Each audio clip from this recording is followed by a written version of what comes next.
All right, buckle up, everybody. Welcome to the deep dive. Today, we're going deep, really deep, into the world of banking app testing. Ooh, sounds intense. It is, but fascinating too. We've got research papers, reports, all sorts of stuff about how those apps we use every single day, to manage our money, how they're built, and more Well, importantly, how they're tested, right? you got it. How are they tested to make sure they don't, well, spring leaks or let some hacker drain our accounts? You know what I mean? Yeah, like nobody wants to wake up and find their balance at zero because of some software glitch. Exactly. Our sources, gotta be honest, get pretty technical, but we're gonna pull out the good stuff, the really interesting parts. For example, did you know that some of these testers, they actually, have to think like hackers? Really? Yeah, they try to find the weaknesses in the system before, the bad guys do. It's like a digital cat and mouse game. That makes sense. The stakes are so high. Oh, absolutely. This isn't just about protecting data. This is about people's money, their livelihoods. Right. One vulnerability could have a huge impact, like a ripple effect. Couldn't agree more. But okay, before we go full on hacker mode, let's start with the basics. One thing that popped up in our research was this term domain testing. What's that all about? Domain. Yeah, good question. In software testing, domain just means like the specific industry or area the software is made for. So in this case, banking. Exactly. Banking. And that's important because it means the testers, they can't just be like tech geniuses. They're going to know about banking too. Right. They need to understand how banks work, the rules they follow, all of that. So part techie, part banker, maybe a little bit of detective thrown in there. Yeah, something like that. Our sources really emphasize how demanding these banking apps are. We're talking millions of users, transactions happening all the time, connecting to other systems, tons of storage, and of course that ironclad security. It's a lot to handle. How do testers even begin to wrap their heads around all that? Well, I think the first thing is to remember that banking itself is pretty diverse. You've got the traditional banks, with the big Brick and building. mortar. Right, exactly. But then you have this whole other world of online banking, mobile apps, loans, investments. It goes on and on. So testing a simple app for checking your balance is going to be different from testing, say, a platform for some high-speed trading. Exactly. The testing has to match what the app actually does. But no matter what kind of banking app we're talking about, there are some things that make a good, reliable system. Our sources had a few things that users should look for, and I gotta admit, some of them surprised me. Speed and security, okay, that's obvious. But then there's stuff like multi-platform support, even disaster recovery. What does disaster recovery even mean in the digital world? Well, think of it as a backup plan. Like what happens if there's a huge system crash, the power goes out, maybe even a natural disaster? Whoa, okay. A good banking app has to have a plan to protect your data. Make sure things can get back up and running quickly. So like a digital bunker for your money? Kinda, yeah. It's about making sure things keep working, even when things go wrong. Okay, that makes sense. Before we get into how testers actually try to, break these apps, let's take a step back. Our sources talk about this whole testing life cycle. I'm guessing it's more than just clicking around and seeing what happens. Oh yeah, much more. It all starts with something called requirements analysis. Basically, the testers work with the developers to figure out exactly what the app is supposed to do, its main functions and goals. So getting everyone on the same page from the start. Right, exactly. Then comes the fun part, building the test environment. Test environment. Yeah, imagine like a virtual sandbox. The testers can play around with the app, but it doesn't affect real users or their money. Oh, that's good. They use realistic data, but not real customer info, to simulate like real-world scenarios. I can already picture it. Testers trying to deposit $1 million into their virtual account just to see what happens. Uh-huh. Yeah, something like that. And within that environment, they run all sorts of tests. They'll check if the app does what it's supposed to. They'll look for security holes, see if it's easy to use. So they're trying to catch the app off guard from every angle? Pretty much. Yeah. But there's one stage that's particularly interesting, user acceptance testing. What's that? That's when they bring in real people to try out the app in a controlled setting. It's crucial because sometimes real users, they do things that the developers never even thought of. So like a final check to catch anything before it goes live? Exactly. This is a very thorough process. Sounds like it. Now I'm really curious about those test cases, where testers have to think like hackers. What kind of sneaky tactics are they using? Oh, that's a whole other story. All right, well, we'll have to save that for next time. Sounds good. We'll be up with more from the deep dive.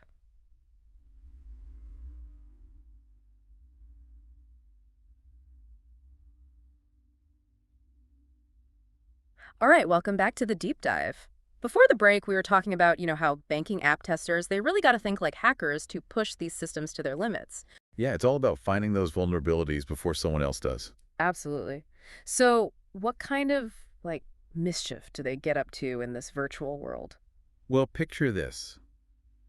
A tester is tasked with breaking a login screen. Wait, hold on. Breaking a login screen, isn't that supposed to be unbreakable? That's what you'd think, right? But testers will try almost anything, leaving it blank, using gibberish, trying data that's already in the system, even trying to slip in some malicious code disguised as a username. So they're really trying to pick the lock. Exactly. They're trying every tool in the box, not just a bobby pin. That's kind of scary to think about. But it's necessary. If the testers can't get in, well, hopefully that means the bad guys can't either. Makes sense. But what about new users signing up? Is that a weak point too? Oh, absolutely. Same deal. Testers will try invalid data, duplicate data, even mess around with the reset password and cancel functions to see if they can cause any problems. Going through all our research, there's a huge emphasis on this security testing.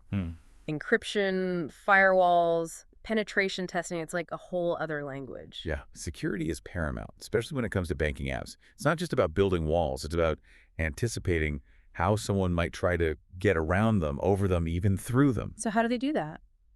One technique they use is called penetration testing.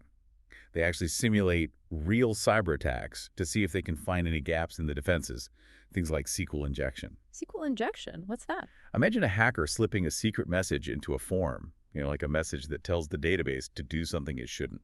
Like what? Give them access or something? Exactly, like handing over sensitive information. That's just one example of the things testers have to be prepared for. Sounds like a constant back and forth, the testers and the hackers each trying to outsmart the other. That's a good way to put it. Speaking of challenges, how do testers create a realistic testing environment without using real customer data? I mean, that'd be a huge privacy issue. Right, you can't just use actual bank records. So they use techniques like data masking. It's kind of like creating a fake version of the data. It looks and acts like the real thing, but doesn't contain any actual personal information. Ah, so they can test all the features without putting anyone's information at risk? Exactly. Then there are those complex migrations we talked about, moving tons of data from an old system to a new one. Uh-huh. That can be tricky. How do they test that without causing a system meltdown?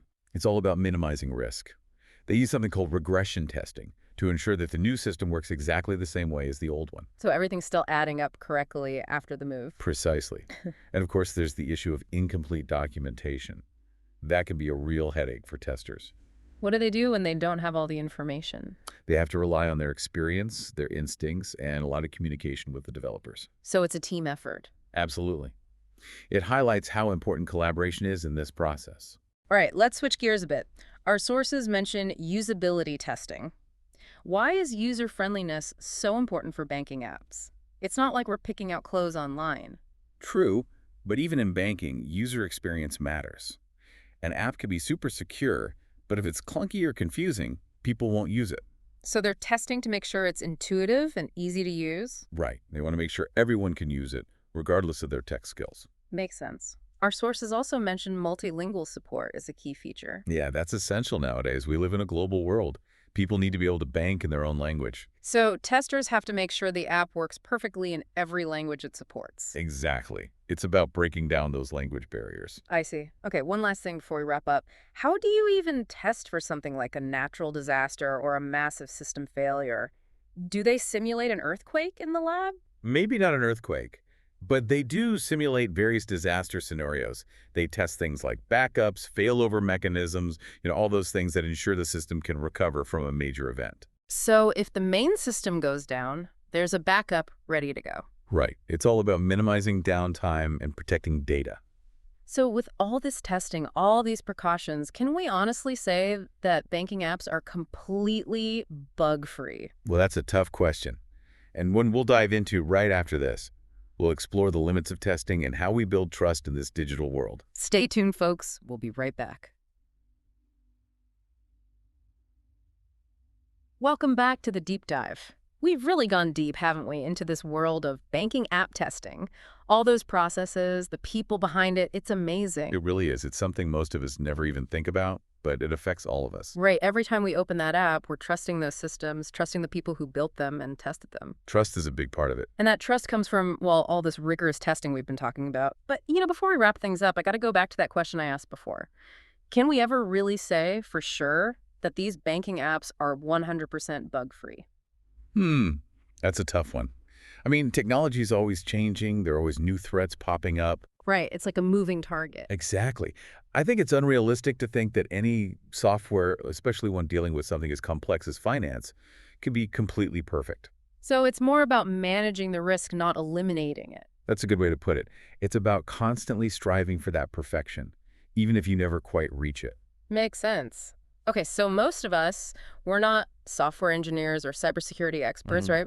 We just want to know our money is safe and these apps are going to work. Of course.